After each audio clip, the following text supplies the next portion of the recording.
chivalry, chivalry, the age of chivalry is dead, said Dougal. What are you on about now, said Brian. In days of old, when dogs were bold, said Dougal, and would fight the good fight for their lady. Even if she wasn't that interested, said Brian. Those were the days when a dog was a dog. When you could slay a dragon, swim a moat, climb a mountain, rescue a damsel in distress, and still be home in time for tea, said Dougal. Yes, and have all your shirts ironed, no doubt. Shut up, said Dougal, you turgid tapeworm. Snails weren't even invented then. Hello, said Florence. Are we going then, or what? Sorry about that, said Zebedee. Just finishing my tea. Oh, no hurry, said Florence, not wanting to spoil his digestion. Dum-de-dum-de-dum, said Florence, humming. Ah, milady, I plight my troth to thee, and thy beauty which hath quite o'ercome me, said Dougal. Hello, Flo, said Brian. How are you? Fine, said Florence. What's the matter with Dougal?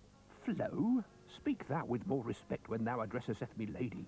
Give over, it's only Florence. Yes, it's only me, said Florence. Oh dear, he's really flipped this time, said Brian. I shall pick yon flower for thee, and open doors for thee, and pull back chairs, and things like that, said Dougal. And then completely ignore her and eat all her sweets, I know, said Brian. Well, I'm not polishing your armour.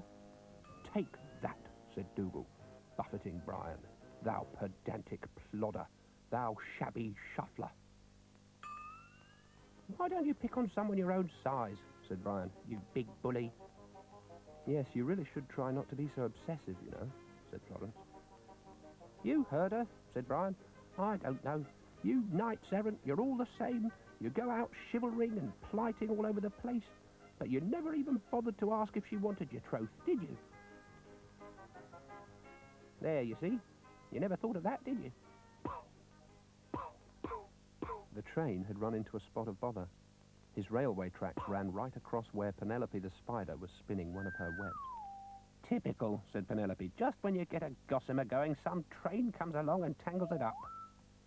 What's going on here, said Dougal. That's my cardigan. She's unravelled my cardigan and turned it into a spider's web. That was my favourite cardigan, too. Oops.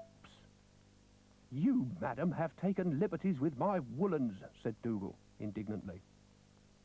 Oh, said Penelope, excuse me. I don't know, said Dougal. You turned your back for 2 minutes and everything's been rearranged and changed and turned into spiders' webs and... Well, I'm sorry, said Penelope. I thought you'd thrown it out. You haven't worn it for years and it was full of holes, and anyway, it looks much more artistic like that, don't you think? I'm sure it could be knitted back together, said Florence. I can't knit, said Dougal. Dogs aren't meant to do that sort of thing. They're meant to be bold and heroic and dashing and bark a lot, said Dougal. And plight their troths, said Florence, teasing him a little. Yes, forsooth, said Dougal, barking and dashing and plighting, but not knitting.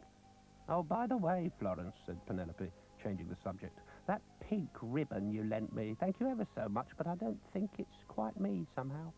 Oh, no problem, said Florence. Said Dougal. What's going on? Secrets? What's this?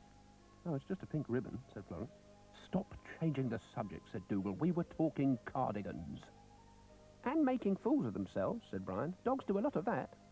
Oh, I'm sorry, said Penelope. I forgot about you. Don't worry about it, said the train. Cardigans are for wimps anyway. Curiouser and curiouser, said Zebedee. Time for bed. See you tomorrow, said Florence. Phew, this chivalry's hard work, said Dougal. In future, I'm going to stick to home comforts, slippers and armchairs, evenings by the fire, a nice cup of warm milk, book at bedtime.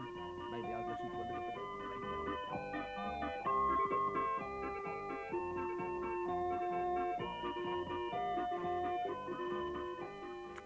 And the Magic Roundabout.